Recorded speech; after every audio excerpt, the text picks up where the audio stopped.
Welcome back to PlayStation Livecast. I'm here with David Stenton, the producer on Homefront: The Revolution, coming to PS4. David, tell me, what made Crytek want to take on Homefront? So one of the things that I think really appealed to Crytek back when they acquired the rights in 2012 was the premise of the original game was really strong.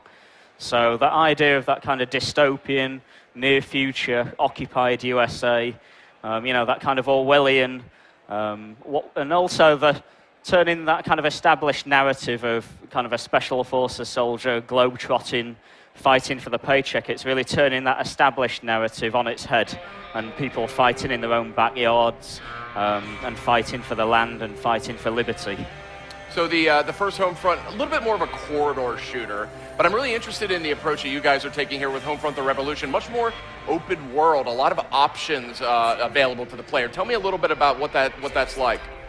So we at Crytek are really keen on kind of getting back to our own DNA. If you remember kind of games like Far Cry and Crysis, those kind of free roam, sandbox, first-person shooters. And with Homefront, it's definitely an opportunity for us to kind of push that further, to get back to our heritage.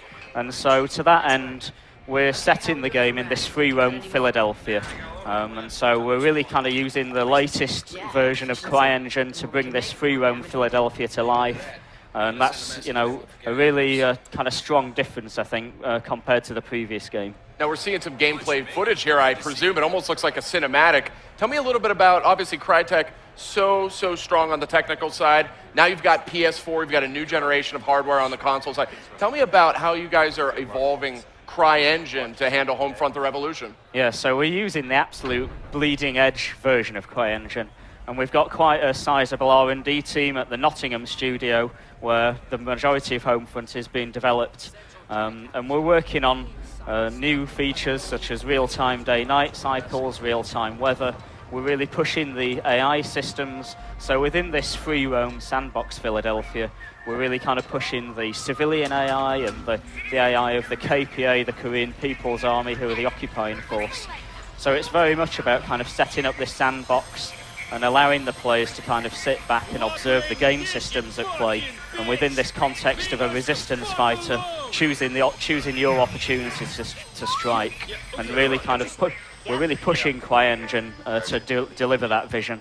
And we're seeing that visual fidelity here on display. We're watching this open world vision of Philadelphia. Tell me a little bit about the backstory, get us caught up a little bit.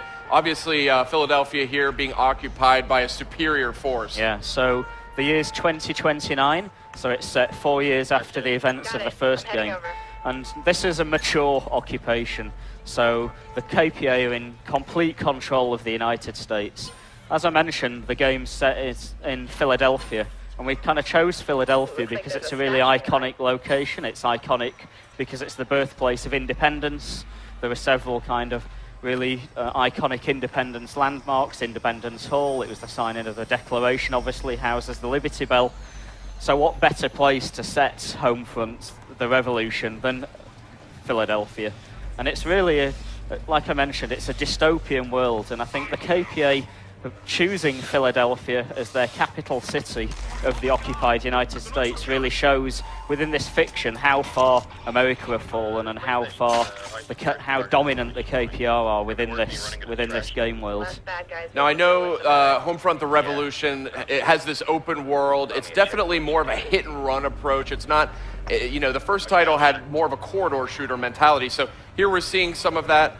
Looks like throwing a brick to take out a camera. Talk a little bit about, this is a very different approach for this IP. Talk a little bit about just the tools at your disposal. I mean, this is very interesting interactivity. Yeah, so this game world that we're creating, this occupied Philadelphia, it's inherently a kind of an asymmetric setup. You've got the KPA that are in complete control. They're using far superior technology, far superior firepower. They've got drone technology, watchtowers, checkpoints, all of the kind of the trappings of occupation. And the US civilians, the everyday guys, they've really got nothing. They're kind of scavenging, just trying to get by. Their food's rationed, power's rationed. So within that kind of asymmetric setup, how would you strike back? If you, as an everyday guy, how would you push back against such an overwhelming superior force. And to that end, you have to use guerrilla tactics. It's the only way that you can strike back, otherwise you'd be completely crushed. So in Homefront the Revolution, we're really pushing guerrilla warfare. It's really the central pillar of the gameplay.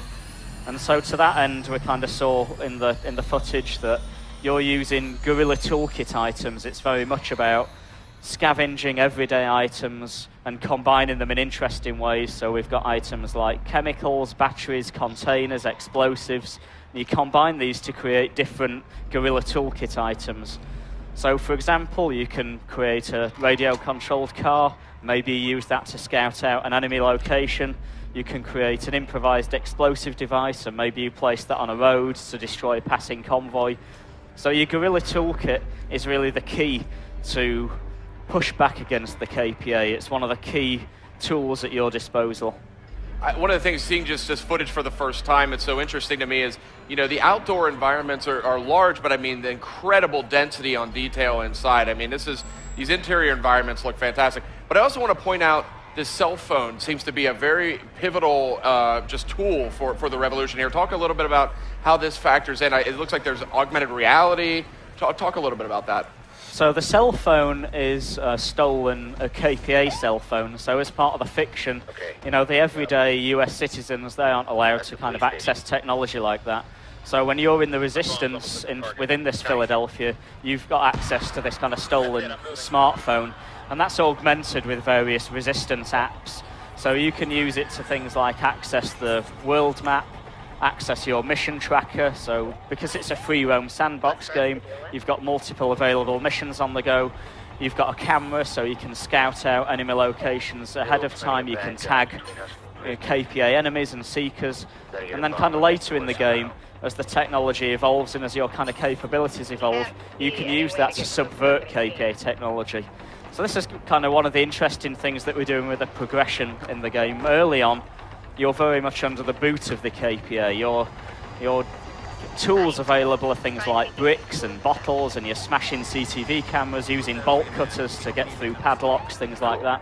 Later on in the game, you're very much using and subverting the KPA technology, which is where a lot of the smartphone functionality comes in. Now, we're almost out of time, but I do want to flag, I see like, you know, these call-outs for other, what I assume are teammates here. Tell me a little bit, is that a multiplayer element? Yeah, so at E3 we're announcing that we're doing 4-player co-op. This objective that we're seeing here, attacking the police station, is indicative. It's a single-player objective. It's also an objective that you can tackle within the multiplayer co-op game mode. So here we're demonstrating how you and 3 friends can kind of team up to tackle these kinds of sandbox objectives within the open world, and each character kind of taking on their own role. It's really up to you as to how you tackle these objectives as a resistance cell. Very, very interesting stuff. That's Homefront the Revolution. When can we look forward to playing this on PS4? So it'll PlayStation.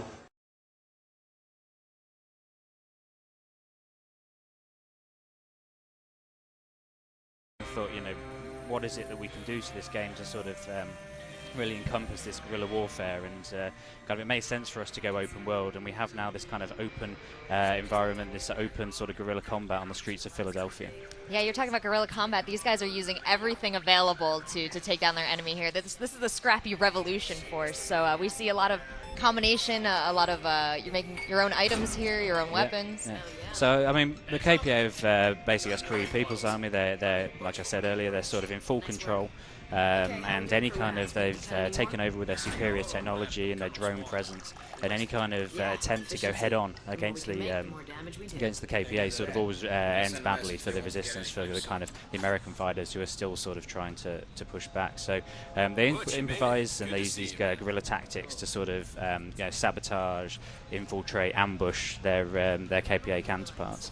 And it's these sort of hit and run tactics that we're going to see in this demo. That sort of you know, getting in, striking at the enemy, and then getting out and sort of melting back into the environment before the KPA have sort of had a chance to respond. So who is our military genius that is in charge of leading this revolution? You play as Ethan Brady in the story, and he sort of starts off as a everyday sort of regular guy. He's a shop worker, games journalist. Excellent. Close to home. Yeah, and as the story progresses, he sort of joins in with the resistance. I don't want to give too much away on the story, but sort of there's a path that he takes through there to kind of instigate this sort of second war of independence. Wow.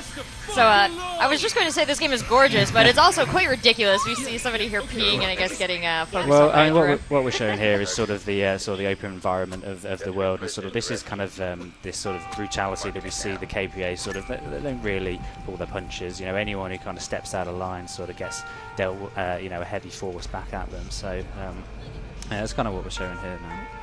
So, I mean, this is the future, but we've also been set a while back in technology in the U.S., I guess, for the Revolution fighters. So what kind of weapons are we going to see here that they're going to be using? Yeah, so they don't. The Resistance fighters don't have the same access to the technology that the KPA have here, so they kind of improvise. They end up kind of building their own weapons and sort of looking out for, exploring the environment to find scavenge that they can build and create their own improvised weaponry.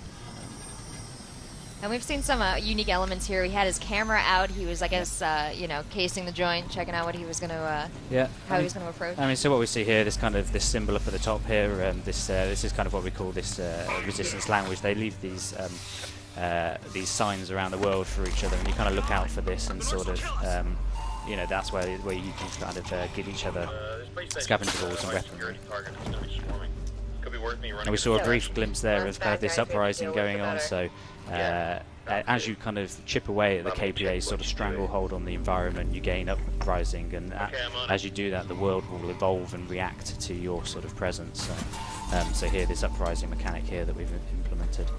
So that's interesting. Is there, aside from completing the game, completing missions, does that automatically sort of rally people to you? Yeah, so, I mean, so we call it an evolving Philadelphia. It's a dynamic, evolving world that the player plays in. And at the start of the game, the KPA are, like I said earlier, in full control, and you see that through the actions of the civilians and how people interact with you, and certain gameplay areas aren't available to the player, but as the player kind of gains this uprising mechanic, the world naturally evolves around them, and you'll see the sort of behaviours change differently, but then also as kind of you unlock further levels of uprising, new areas become available to the player. So the world that you see at the start of the game isn't the world you'll see at the end of the game. That is pretty exciting. So what else am I missing here? We have a huge open world gameplay. We have some incredible weapons that we're going to get a chance to use. He's building something right here, I'm guessing, what he's grabbing off. Yeah, so here we see the player going into a stash. This has sort of been hidden away, and there's kind of a weapon mod there, which I'll touch more on later. And he's kind of picked up an RC car, which he can kind of use to create these improvised explosive devices, pop them on the RC car, and kind of navigate. I mean, we'll see it in a bit. I don't want to give too much away before we go to it. That's wonderful. So tell me a little bit about the team that you have working on this game. Where do they come from? What are their influences? And what are you bringing to the game personality-wise? So the game is based in the Nottingham studio, so there's a lot of ex-Free Radical guys, working there, Time Splitters guys there. We've also got people in Frankfurt working on it who've sort of come off the Crisis project, so it's a real real mix of sort of talents on that. Do you have a favorite element of the game? Yeah, I mean I do, but I don't think we've revealed it yet, so I don't want to talk about it too much. But so I think we just touched on it there, this resistance support mechanic, but I don't want to go too much into it. But yeah, this feels very natural here. That you've got some technology. You see games incorporating the technology that we have today. Yeah. So a lot of games you're running around the woods with guns. Well, it would be solved with the cell phone. It would be solved with a text message. Yeah, so exactly. Are we going to have some non-violent solutions here also? Oh yeah, exactly. Yeah, we want to sort of go back to the heritage, back to the roots of the Crytek sort of brand, and what we've done here, and you can kind of see what we're trying to do here is kind of create these 360 setup scenarios where it's not just about one way to attack attacking a police station here, not just about one way to solve a problem, but you really allow the player to think about how they're going to tackle each one. So all we see here, the vehicles coming in. Yeah, so what we've shown here is, so there's an explosion, a distraction's gone off in the distance that the player's been a part of, and that drawing the KPA out of their location. And obviously you can see it's still heavily fortified, so the player can't just charge in there guns blazing as you would in a more traditional shooter. So that's not an option then, the run and gun. Well, you could, but we're not encouraging it. By the way, we're balancing the game, so we don't want the player to just be able to charge in guns blazing and sort of do everything really easily. They've really got to think about how they're going to get to their objective, and that's kind of what we see here with this. We call it the Guerrilla Toolkit. So he's able to build and craft these items from scavenge and then combine them to create kind of interesting and varied scenarios for how they're going to tackle the situation. All right, this looks like an interesting element here. He's constructed a rolling C4. Yeah, and basically this sort of the objective is to get a bomb on the door, and yeah, you could go in, shoot everyone up, but chances of success on that are very kind of slight. So it's this hit and run tactics where you've kind of got to use your noggin a little bit about how you're going to get into the scenario. So here we see him using the cover of a vehicle, going in and getting that bomb sort of past the KPA and onto his objective. I'm sorry, I'm focused on this little guy here. He's gonna make it all the way to the door. There we go. Okay. Here we go. So do you have anybody helping you out in this game? Do you have like a buddy, somebody you want to protect, hang out with? So I mean that sort of touches on the feature that I sort of hinted at earlier. We have this concept of resistance support. So it's not a specific kind of co-op buddy, I think, in the traditional sense of the word. But you can call in kind of resistance that you recruit to help you in certain situations. So here we've kind of shown that he's kind of called in resistance support in his location, but you can kind of call them in to create distractions, to get to come and help you shoot, or to kind of help you blend back into the environment. So you are their leader. They will follow you to their death if you command. Not quite. Not quite. Yeah. Like I say, I don't want to give too much of the story away, but yeah, it's not so much that you're the leader of the resistance and pushing them forward. You're sort of just an everyday guy who's kind of part of this resistance. And we're really keen not to make it that you're this sort of super soldier that's taking on the world, and more you're sort of this, just involved in resistance. Almost there. Without giving too much away. Without giving too much away. That is the toughest part Yeah. of talking about games that are about to come out. Don't give too much away. But without giving too much away, what are you guys planning, once you get everybody in this game, what are they really going to be able to do maybe with each other? Am I going to be able to play with friends at all? Yeah, so I don't want to go too much into the sort of the multiplayer side of things. We'll talk more about that later, but we are going to support 4-player co-op in this. But that's just a little teaser and no more on that. But here what we can say is the kind of the advanced weapon customization that we've got. So it's kind of creating and crafting these your own weapons on this. So an M4 to start isn't necessarily an M4 at the end of the game. It's dark times here. So I'll touch a little bit on kind of what we're seeing here. So at the start of the game, the player was inside what we call a yellow zone, which is these sort of police districts, and has these kind of where the KPA have a strong presence, but as you go out and you transition into the environment,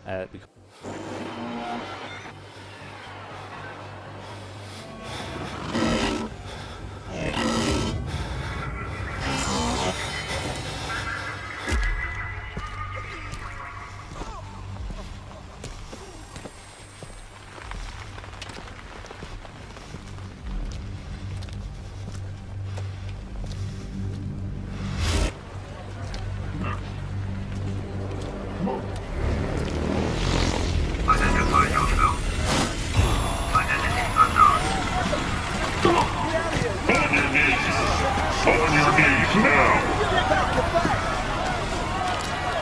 Open it!